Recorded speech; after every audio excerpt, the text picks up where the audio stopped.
Hello, hello, hello, Hello. everybody. This is Dan Arena, and that over there is, Matthew Peterson. and you just joined inside the booth. Welcome, welcome, welcome.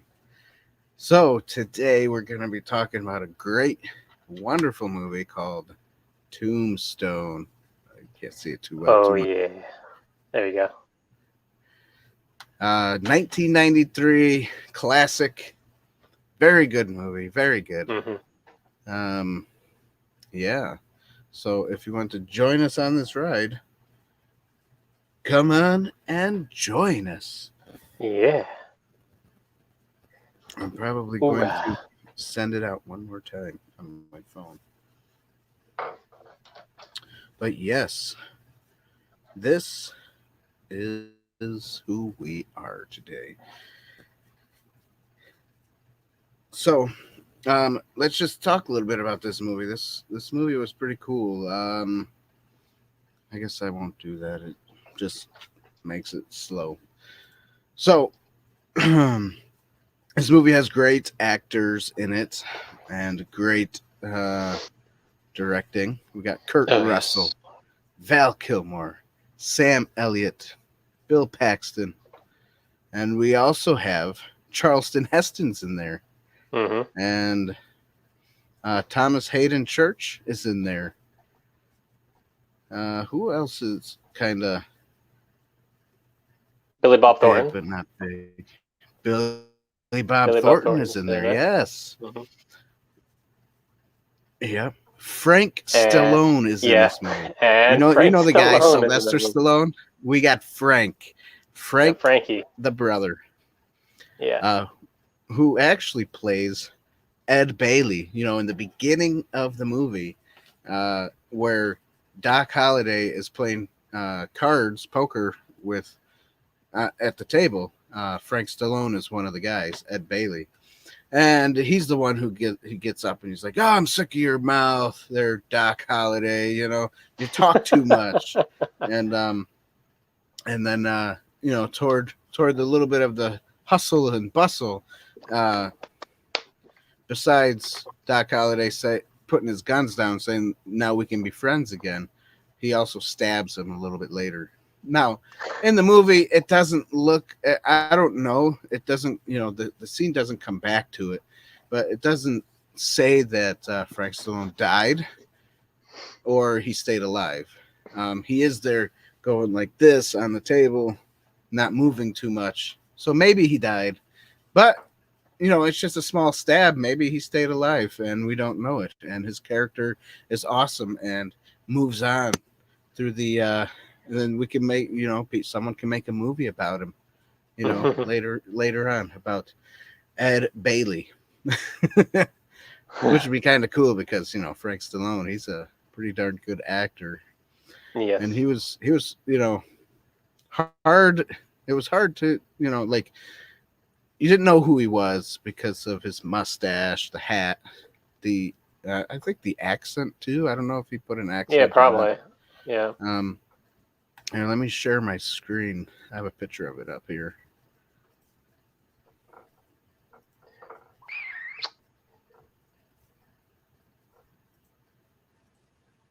And here we go. Got it. So that's this guy right here. Okay. Boom. Yep. Boom, boom, boom, boom, boom. This guy. That is Frank Stallone, everybody. That's Ed Bailey. Wow. Awesome. That's great. Yeah, a lot of great actors in here. Yeah, good actors in this movie. Tell you what, I mean, and when I heard that Charlton Heston was in there, I was like, "What? Moses is there? Moses? He's still kicking? Yeah. Well, in 1993 he was. Yeah. Yeah. And there's a lot of great actors in this movie. It would have been cool to see a few other actors in this movie too, like Johnny Depp and maybe a couple others. They would have been good in the movie. But they didn't put him in there. That's okay. Yeah. But the people they did have good acting, man. I like Val Kilmer. Did I like him in Top Gun? Not too much, but I liked him all in his other movies. He has some good movies. Even the Batman movie. You know, that one's tough. Can't make them all because good. Can't make them all good. I think that Batman movie has Jim Carrey as the joke as the Riddler. So that movie was okay. It wasn't. I mean, I think unfortunately, I like the other guy too. What's his name? George something. Costanza. No, I forgot his name. The other Batman Forever there, or was that Batman? No, Batman. George Clooney. That's George Clooney. Clooney. Yeah. I like George Clooney too, but he did not do a good Batman. No. bat nipples, you know. That's all I can think about, those bat nipples. Christian Bale brought it back though, so that's good. Yep. Christian Bale brought it back, and he made it good. Yeah, Kurt Russell in this movie. This movie always I was a big Yankee fan back in the early '90s, and Kurt Russell reminds me of Don Mattingly. No. His face, like everything. I'm like, that's Don Mattingly. Oh no, it's Kurt Russell. Like I can't tell the difference. Nice. Yeah. Every time I see him in that part, I'm like, oh, that's Don Mattingly. I mean, every time I see Kurt Russell, I think of like Escape from L.A., Escape from New York movies. You know, those. I think of The Thing. I like The Thing, where he was also a Big Trouble in Little China. From New York. That was a good movie. And then Hateful Eight was with Quentin Tarantino. Oh, that was a Western movie. A few years back. Yeah. Yep, that was a Western movie. That was a wild movie. Yeah. Very interesting. Mm-hmm. Yeah, but this movie is quite good. Let's see here. After success cleaning up Dodge City, Wyatt Earp moves to Tombstone, Arizona, and wishes to get rich in obscurity. He meets his brothers there, as well as his old friend Doc Holliday. A band of outlaws that call themselves the Cowboys are causing problems in the region, and various actions of random violence and inevitability come into confrontation with with Holiday and the Earps, which leads to a shootout at the OK Corral. And that's I guess that's the movie was built up on that one fight. The stuff after it was obviously put in after, but I guess that one fight was a historical fight, so they got that right or something like that. And I guess I was gonna say it's directed by George P. Cosmatos, who also did Rambo: First Blood Part 2. So he also did that. I looked that up. I was like, oh, okay. That's cool. And did you know the guy who wrote it, Kevin Jar, however you say it, he was the director for the first month of shooting. Oh wow! And then they fired him because he was too slow at it, and he was, because you got a timeline for things, and he wasn't doing. Oh, I didn't know that. Yep. And in between, guess who took over? Who? Kurt Russell. Look at that. So Kurt Russell put a lot of his time into help directing this whole thing and putting it together and piecing it together. Wow. So I didn't know that either. He was like part of the storyteller situation. And then apparently so was everybody else. Everybody else put in their input and put in their time and effort into making this happen too. Oh, they all work together. That's why this film's kind of quite amazing. Yeah. And you can even feel the brotherhood, the connection of, getting together with these guys, because that's what they did behind the scenes too. And then they helped the director to help keep the story flowing properly. Yeah. Which is Kevin kind Jar, of, that's cool. Kevin Jarrett said he did. He wrote the film's Glory, which is a great film. Oh, and that is a good film. Then the Mummy, the film The Mummy from 1999 with Brandon Fraser. So he wrote that as well. Yeah, yep. I just put down the big ones. Yeah, it looks like he just did the first one.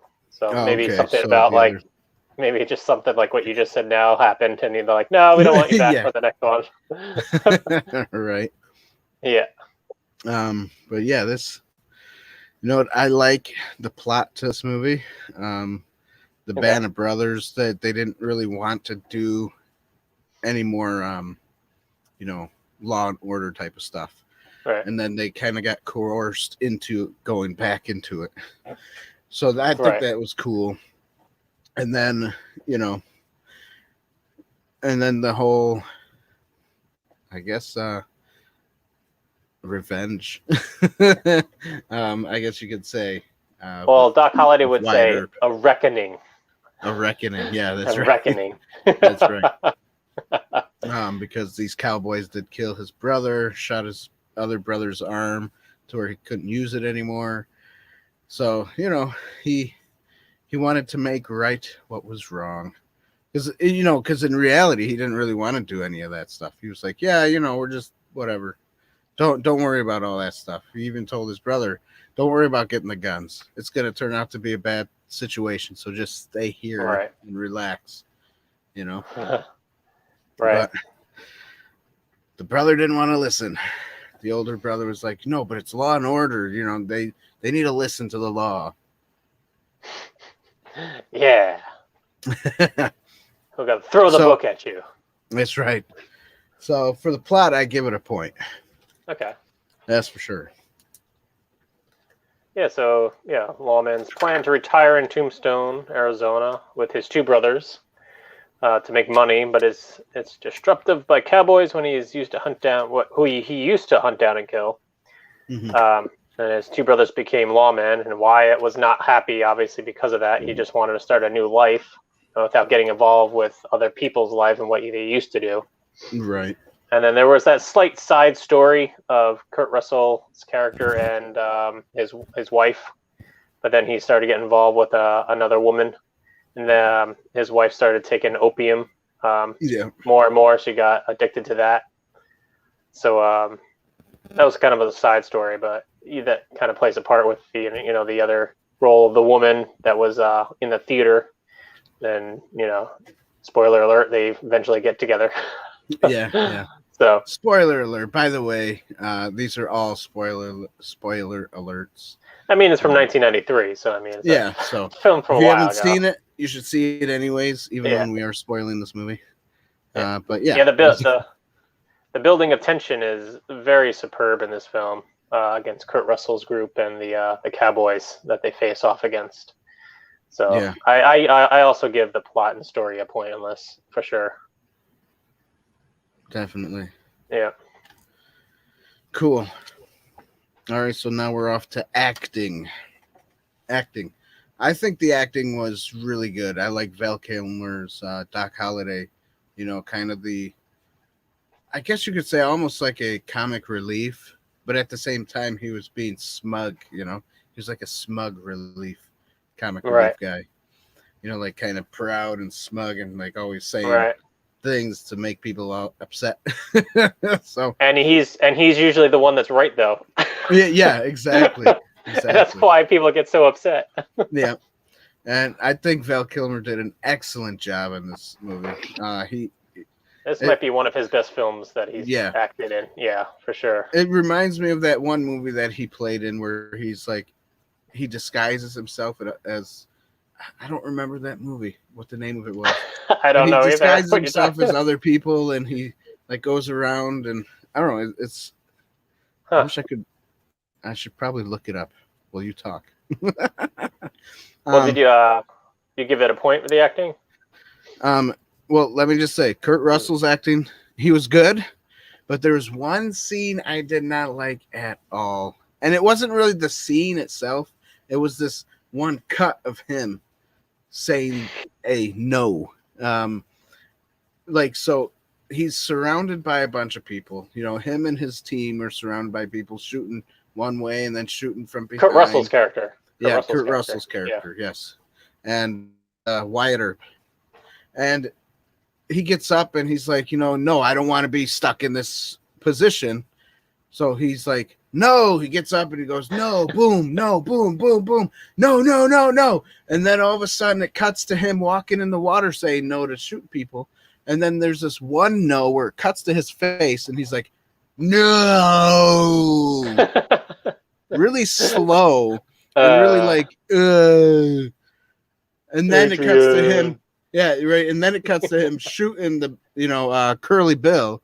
And then Curly Bill falls into the water and he has this big, huge hole in his chest. But that was the no I did not like. It kind of took me out of the scene. Now, if he would have just kept going, no, no, no, no, and he looks at Curly Bill and just goes, no, boom, instead of being like, no, and then boom. Yeah. It was just, it wasn't even like it was in slow motion. Yeah, it didn't really look like it was in slow motion either. I don't know if it was supposed to be kind of a slow, dramatic motion. No, But I thought there was one too many no's in the in that part. They didn't do it too well. And that one spot they didn't do well. But then after, when he was doing the no shooting thing again, it was fine. But it was just that one part that just like, yeah. You could have made it better. Right. Why didn't you, film it a couple of times? Like, let me say it this way, then let me say it this way, then let me say it this way. Let me say it before I shoot. Let me say it when I shoot. Let me say it.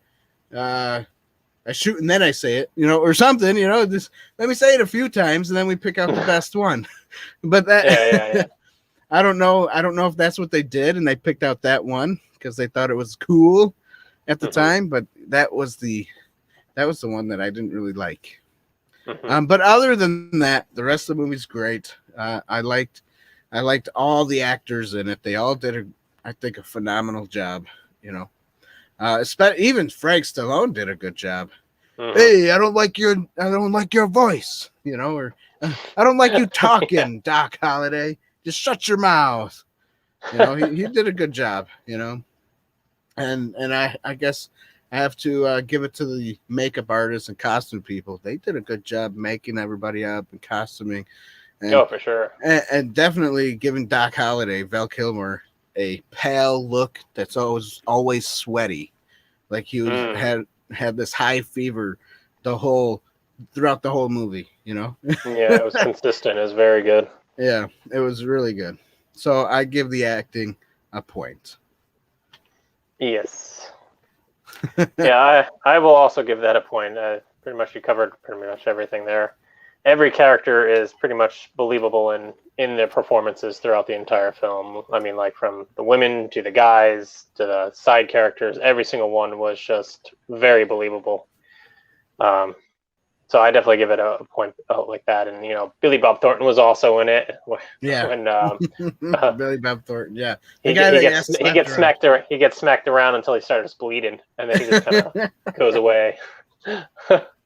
But that's I mean, the eyes, the cameras were definitely on the eyes, and you can tell by the eyes and throughout the entire film if the person was serious or not, if he was going to like kill the person or not. And like I like when the camera went right on their eyes and they were just so stern. And they were just like, okay, he really means it. Like in that that one shot at nighttime. He's like, no, he really means it. Definitely love Doc Holliday's one-liners there, his quotes and stuff, Yeah. It's like your move. Or his wink. His wink before the firing. Yep. I was like, oh, that's so badass. Yep. And I loved what do you say? I'll be your Huckleberry. I'll be your Huckleberry. Come over here. And that's the guy who played what was it? The crazy guy who sold the soul to the devil. Forgot his name. Well, anyways, he was like freaked out about him, Johnny Ringo. Yeah, Johnny Ringo, that's his name. Mm-hmm. He was freaked out about him. He was like, whoa, this he might be worse than me, Well, no, I think what I got out of that, since you brought that up, because I wanted to talk about this, is how Doc Holliday, when he had that conversation with Wyatt Earp, on the bed at the end of the movie, he's like, well, why is a man like that? It's because he's he doesn't have anything. He wants revenge. He wants the revenge for the point of actually living. Yeah. And then when he looked into Doc Holliday's eyes, Doc Holliday went down that bunny trail. Yeah. He went all the way when he was younger. And that's why he was super scared of him, only him, because he knew from his eyes, he already been there. Yeah, he's had that black hole. Yeah. He had that black hole inside of him. But the only thing that gave him hope for the character of Doc Holliday, which was awesome, is the friendship with Wyatt Earp. Yeah. Like that's the only hope that he's holding on to throughout the entire film of that character. He found hope for himself in his friendship with Wyatt Earp. That's right.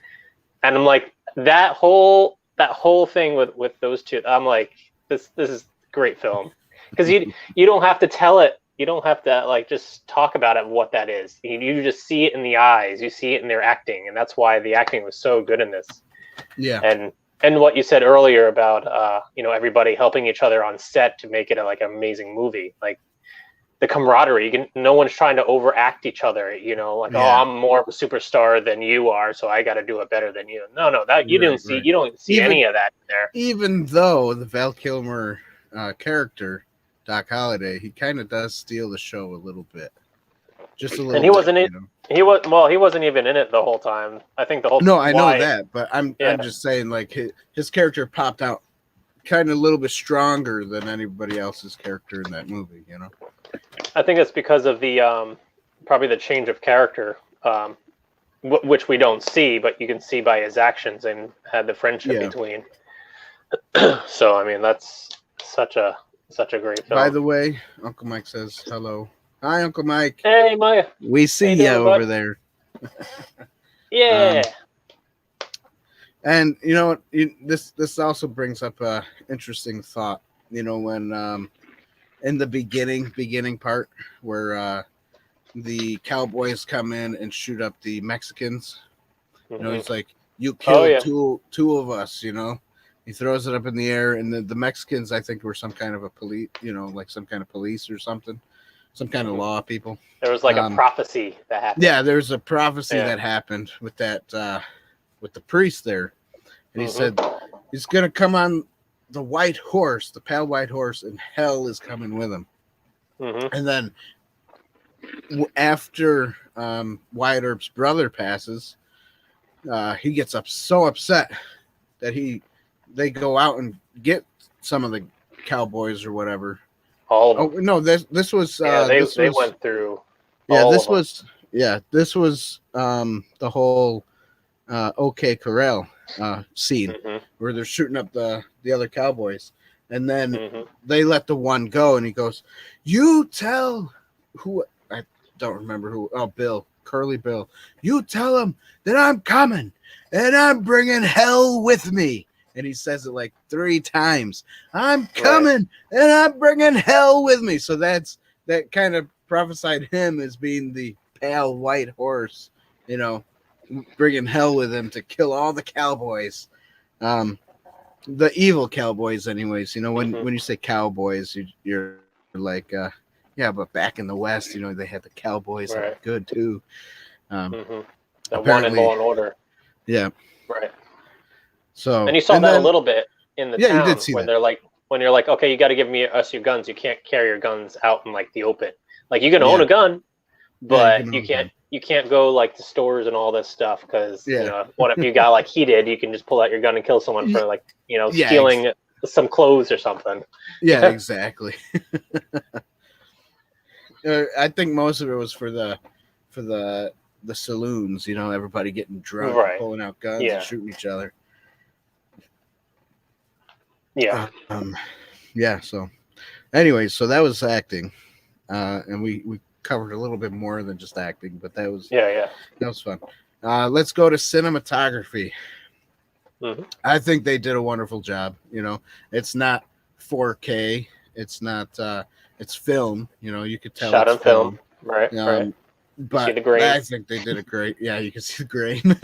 But I think they did a wonderful job with cinematography.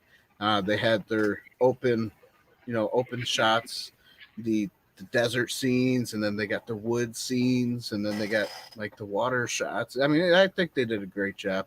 And I guess this movie came out right after the movie Wyatt Earp with Kevin Costner, and I guess Kevin Costner's Wyatt Earp movie was was more pricey, but this movie I guess hit the box office better than Wyatt Earp did.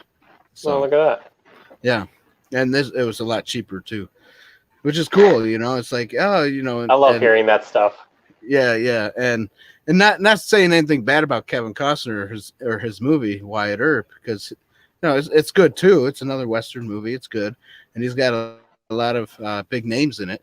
But I guess this one was just, I guess the names, like the names in these ones are big now, but they weren't big back then. So yeah. But this had a better review because it was I don't know, I guess the way they filmed it, the way they collaborated, the way they were like, I think that's why, I think that's why it did a better job. But yeah, so I will give cinematography a point. Okay. Yeah, I thought same thing. I thought it was very well lit for being outside in the desert. Yeah. And the cinematographer's name was William A. Fracker, who also did Close Encounters of the Third Kind, One Flew Over the Cuckoo's Nest as well. And he passed away in 2010, so he's no longer with us. But he did a fabulous job on this film, lighting it. Yeah. So hats off to him when he was still around. Yeah, definitely. Mm-hmm. All right. So I will also give it a point. Okay, that's what I thought you did. And then now we got the score, the music of this movie. Honestly, I think the music fits because I was so into this movie. Like, yes, I remember the music, but I don't remember it definitively to where, like, it took away from what I was watching. It was overbearing. Yeah, it wasn't overbearing. It didn't take away from anything. Didn't make it to where the movie got better because the movie was already good. So it was kind of like accompanying it, and giving it a nice balance. Yeah, gave it like a balance, and it was an accompanied welcome fit to the movie. So I guess I will give it a point. Yeah, I also give it a point as well. Just music and score, just all of it was superb. You could feel the tension in every scene when things started to go off the rails between the two groups. Even when they were just having fun, it was just like kind of in the background, music. So it just worked really well throughout the entire film. Everything was very well balanced in this film on all levels. Definitely. So I definitely give this a point as well, Dan. Sweet. Then last but not least, the allegory. I'll have you go first because I've been taking it first throughout this whole thing. And I've been talking the whole time, and you're like, yes. Sorry about that. I should have had you take a couple of them first. My bad. That's okay. No, that's fine. I mean, we're on the same page. I thought of two. One being, you have to have a reason to hope. If you don't have hope with even in one little thing, you're going to go off the rails and become very chaotic. One must have a reason to be living in this world, and you see that with Doc Holliday, lived for his friendship with Wyatt Earp. That was his one string. If he didn't have that, he'd probably be just like the other guy, going crazy, just having the chaos inside of him, the darkness inside of him, just consume him. But he didn't, because of that one string with his friendship, which was amazing. Yep. The other one I thought of. Let me just say, you did see him in the Catholic hospital bed at the end too. Right. So like there was faith around him at the end. Yeah. That's right. Yes. The other one was kind of around the same lines as Brotherhood doesn't have to be blood. You know, Yeah. Again, Doc Holliday and Wyatt Earp. Yeah. So like, so good. That whole thing was so good. It is good. It is good. So I give it a point. Nice. Yeah. So those are good. I like them. I agree with you with that. I didn't. I guess I didn't really come up with much. The hope thing, and the brotherhood thing, and even the brothers being together and backing each other up. Because you saw that throughout the entire film. Like you had the one side, the evil cowboys. One of his brothers leaves because he didn't like what they did that one night. The crazy, chaotic night with thunder and lightning. So he's like, no, not anymore. He threw it down. Yeah, he threw his sash down. Like, nope, but then you have me no more. Then you have the other side. And then he joins in the end too. He joins with them riding and shooting them all up.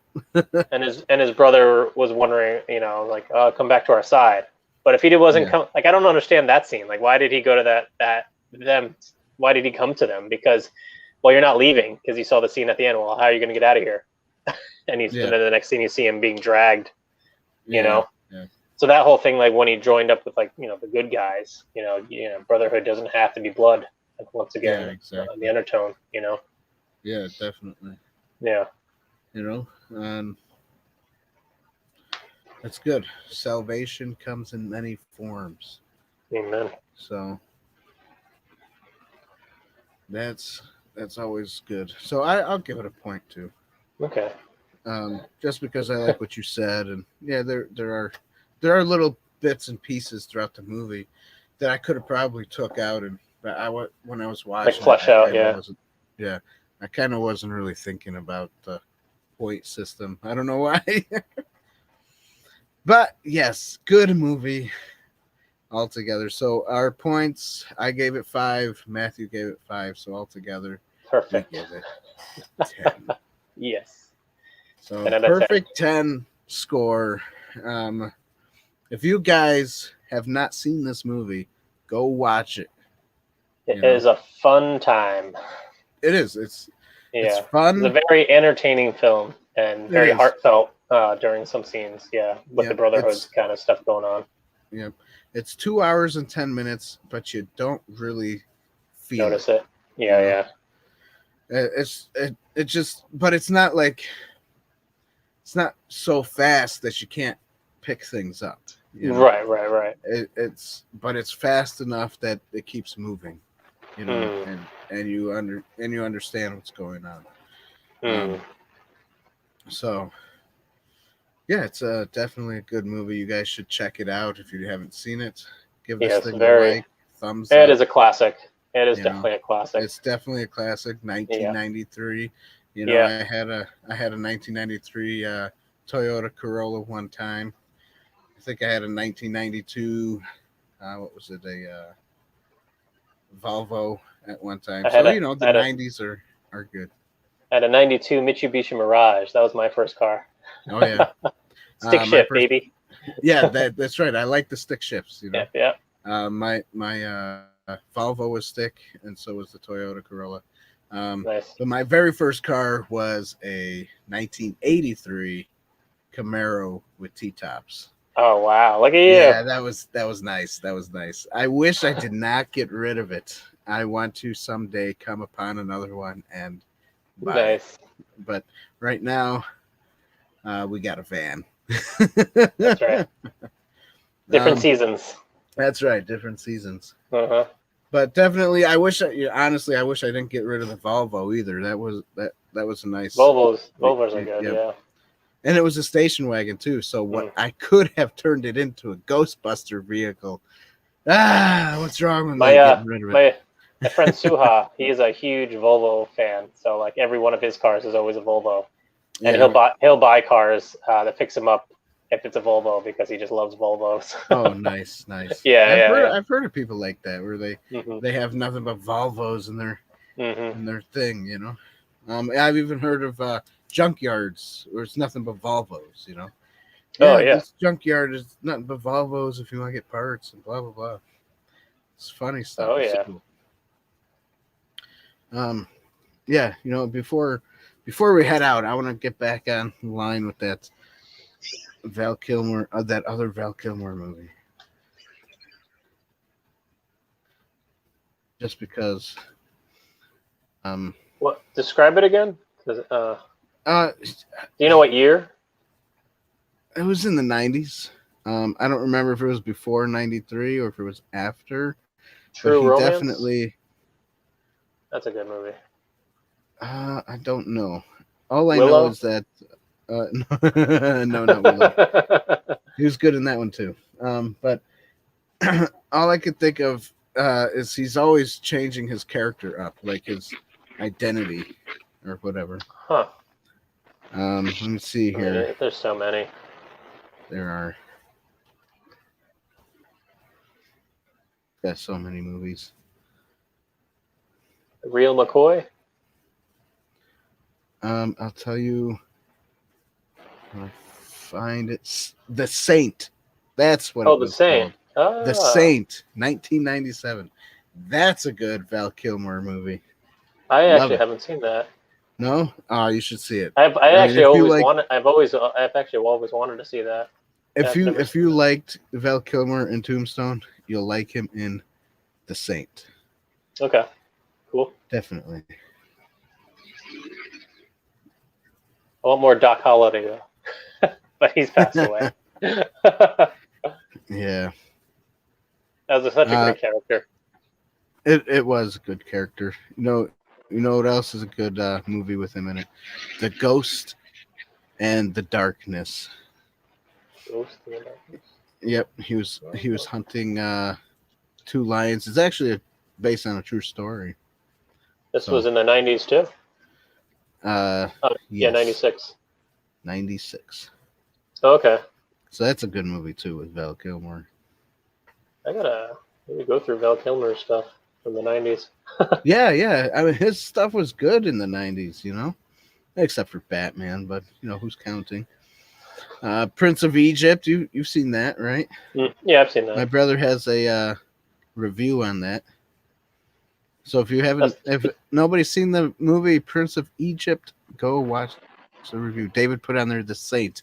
Yes, David, I didn't even look at your thing until now. There you go. Bro, I like your little icon underneath there. Gandalf the White. You changed it. Nice. Yeah, so yeah. So I guess that's it, really. Yeah. For the review, yeah. So cool beans, you know. So thanks for watching, everybody. Don't forget to subscribe, leave a like button, or hit the like button. Smash that like button, as people say. Or smash the dislike button. Tell us why you don't like this movie or don't like us. That'll be fun. Engagement is engagement, good or bad. We take the good and the bad.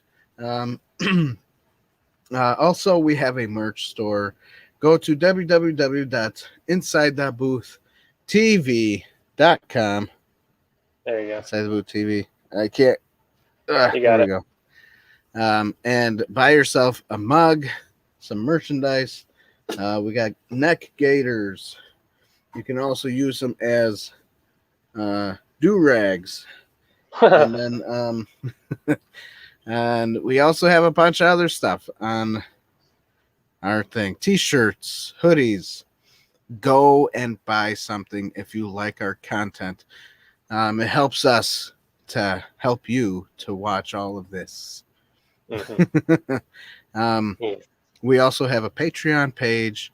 If you want to help support us, you can hit us up for $1 a month, or you can hit us up for $10,000 a month. Up to you. Nice. It's totally up to you. Or if you want to do a one-time donation, go to the website, www.insidetheboothtv.com. We have a donation page, and you can just do a one-time donation. $1 million sounds good to me. So you write it off your taxes. That's right. If you are a big-time producer watching this, if you're a big-time movie guy or something, hey man, let's get together and make a cool movie together. I got cool ideas. Not that a lot of big people like that from people like me, Oh, you got cool ideas? Okay, cool, but that doesn't mean nothing to me, pal.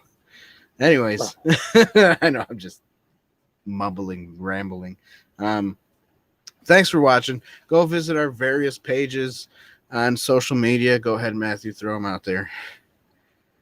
Oh, you put me on the spot. Oh, you don't have them up. That's okay. We got Facebook, YouTube. We are on Twitter, YouTube, Facebook, Instagram, Browsely, Gab, CloutHub, Instagram, Twitter, Patreon.